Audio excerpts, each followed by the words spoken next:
What's going on, good people? It's Iceberg. Happy Tuesday to each and every one of you. It's the day after Memorial Day. Hopefully, if you did have yesterday off, hopefully you got the opportunity to do something productive with your time. Maybe take a few minutes out to give remembrance of the reason for Memorial Day. And starting off today, hopefully you woke up speaking your positive affirmations to yourself, getting that day started off right on that positive attitude, making sure that you can get out here in this world and nobody can knock you off your square, no matter what kind of barbs they throw at you, because you know they're coming. You're already prepared for them. You know that once you get out here in the world and start dealing with other people, some of them may not come to the table with the same positive attitude you have in your head. So they're going to try to knock you off your square, but you're already prepared for them. And whenever that comes, you can just go back over your positive affirmations in your head as soon as you step outside of that environment and be right back into your happy place. You can always bring yourself right back to center anytime you choose to. Close your eyes, take a few deep breaths, say some positive words in your head if you need to, and you're right back to where you want to be. So I talked about Memorial Day. That was yesterday. As you all know, I'm a veteran. I served in the Army and the Air Force. And Memorial Day is not about us veterans. Memorial Day is about the ones of us who did not come home, who did not get the opportunity to see their family again. Their family did not get to see them again in a living form. That's what Memorial Day is for. It's for honoring those. We lose sight a lot of times in this country of the reason for the different celebrations and holidays. Memorial Day is not a celebration day. Memorial Day is a day of remembrance. It's a day of remembering those who we've lost. But we often lose sight of the reason why we have the different holidays, the federal holidays on the calendar in this country. And I believe a lot of that is because we don't, teach our people history. We don't teach American history very well. And once you become an adult and get into the hustle and bustle of work life, you don't really go back and pay attention to those things unless you actually make an effort to do it. So having my military background and other reasons as well, I actually know the meaning behind Memorial Day. I understand why different things happen on Memorial Day. So for example, if you, over this weekend, hopefully you got out and did something. I know in a lot of places here where I was, it was rainy, but if you braved the elements and got out and actually did something, you may have passed the cemetery at some point in time over the weekend. And if you did, you may have seen a bunch of flags, a bunch of American flags by different headstones in the cemetery. Now, the amount that are in there would depend on the amount of veterans in the cemetery. Because Memorial Day is also known as Decoration Day. It's the day that people, volunteers, veterans, loved ones, people go to cemeteries and decorate the headstones of veterans who have been lost, especially the ones who were lost in combat. But it's a day of decoration. So whenever you go or see a cemetery around Memorial Day,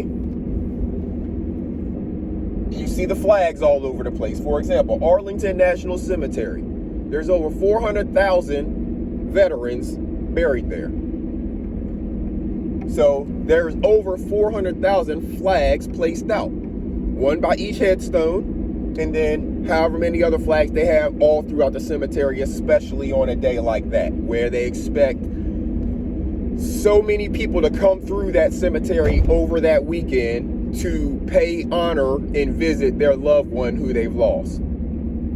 Over 400,000 people are buried there or laying there. Now, that cemetery has been there since the 1800s. So there's some people who don't get a visit. However, on Decoration Day, for that weekend, they will get visited. They will get visited by someone who is coming to decorate their headstone. They will get visited maybe by people who are coming through who have served with them who just know them as a family member, who actually were there when they died, who maybe went to boot camp with them, different reasons, right? So you see a lot of flowers in the cemetery around this time because, again, loved ones are coming to pay visit to their deceased veteran. And if you have actually walked through a cemetery around any time, really, because it's not just for Memorial Day or Veterans Day that we do this, anytime a military person that has served with another person who is deceased goes to visit, you may see something on top of their headstone. It may be a penny, maybe a nickel, maybe a dime, maybe a quarter. Those have meaning. So if you see those on top of a headstone, don't mess with them. They're there for a reason. It's a conversation between the person who came by and the person who lays in that space. It has meaning between those two people. So for example, if you just know the person and you came by and paying a visit, or even if you don't know them and you're coming by and paying a visit, you may leave a penny on top of their headstone because you're paying them a visit. If you served with them in boot camp, you may leave a nickel because people that you serve with in boot camp, you may not ever see again. You may spend that 8-10 weeks with or whatever. You may even go on to some other training with them, but then after that, you may not see them again because y'all go different ways in your career paths. If you've served with them actually in a active capacity, you might leave a dime on their headstone. It's somebody that you actually served with.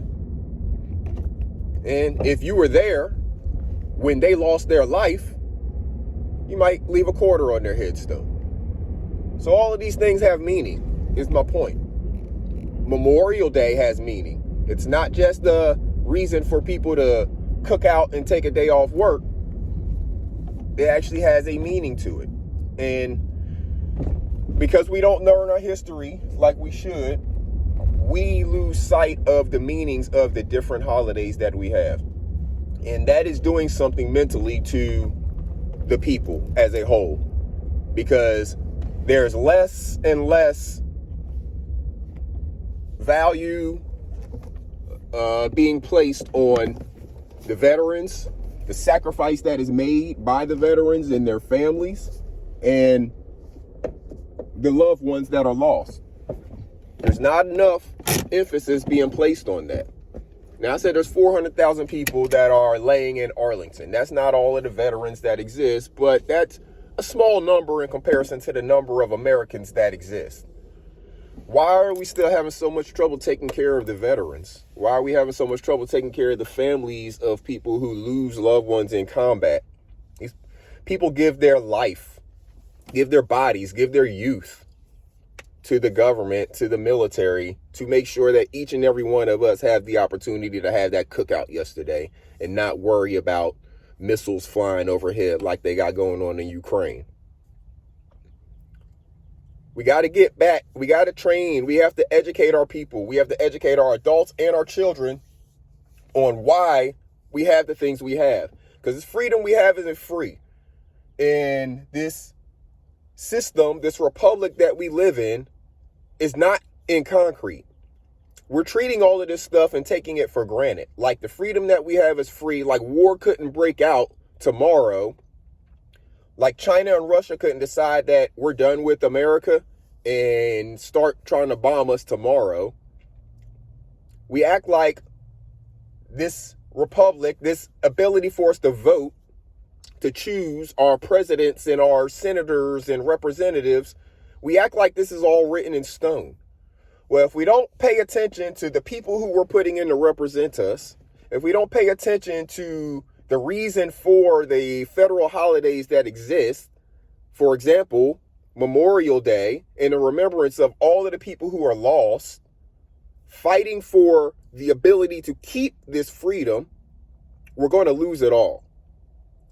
I need people to understand and get back to understanding why we have these federal holidays, why we have a voting system, Why do we need to vote and put the representatives in place so we don't end up with people who we think are batshit crazy in there representing us for 2, 4, or 6 years? California is dealing with a problem that one of their senators is in her 90s. She seems to be dealing with maybe some dementia and things like that. Well, she's in her 90s. What do you expect? But here's the question. People of California, one of the largest states in the country, you all voted for her. She was in her late 80s whenever you all voted for her. Why are you sending someone to represent you for 6 years and you don't get to change it, who is in her late 80s? You need to make better decisions on who you are sending to represent you. These octogenarians, it's time for them to retire. We love you, Grandma and Grandpa. You're in your 80s. Go somewhere and sit down and enjoy your life. We don't need you up there representing us. We need some people with some sharper minds and some sharper ideas. We have your ideas down. They are the history that we need to be studying and remembering. But we need some new sharp minds and ideas in there making some new decisions. Stop voting for people who are going to be 80 and 90 years old during their term to represent you. Pay attention to who is representing you. Pay attention to what they vote for, what they stand for. Pay attention to Lauren Boebert out there in Colorado. She's only on a 2-year term. She's a representative. All your representatives come up every 2 years. Pay attention to what's going on in her life. Pay attention to how she's a hypocrite for most of the stuff that she's saying. Pay attention to how she grew up a Democrat, how she took advantage of all of the social safety net systems that existed, how her family is in shambles right now, but she's running out there smiling, putting on a face and acting like she's the most staunch Republican that exists. Pay attention to who you're sending to represent you. These people are getting rich off of your votes, and they're not representing you properly. Pay attention to Ted Cruz down in Texas. Pay attention to all of these people who are setting themselves up to be career politicians because there is money in it. But the money is not in representing you. The money is in doing whatever the party says. Pay attention to the reason for the holidays, good people. Memorial Day just passed. I don't expect each and every one of you to remember everything I said come next Memorial Day. It's 364 days away at least. But if I can just get one of you to understand on the next holiday, maybe when Veterans Day comes around, maybe you will remember till Memorial Day comes around. Understand the reason for these holidays. 4th of July, what is the reason for it? Everybody's going to want to have hot dogs and grilling and partying, and that's fine. But take some time to understand the reason for the 4th of July, because this isn't free, and January 6th can happen again. And if January 6th happens again, that will be the date that is celebrated. If January 6th is successful, they won't celebrate the 4th of July. They'll celebrate January 6th. Because that is the day that they started and formed their new government. Will you be a part of that government? Will you have a say in that government? Who are you sending to represent you right now who wants a government like that? I got to get in here on the grind, good people. Make sure you're taking care of yourself. Make sure you're taking care of each other. Make sure you put a seed in the ground and get something growing in your garden. I got some fruit that's starting to produce on my zucchini and my squash plants. What do you have growing in your garden, good people? Make sure you get a seed in the ground. Take care of yourself. Take care of each other. Until next time, good people, this is Iceberg. Salute.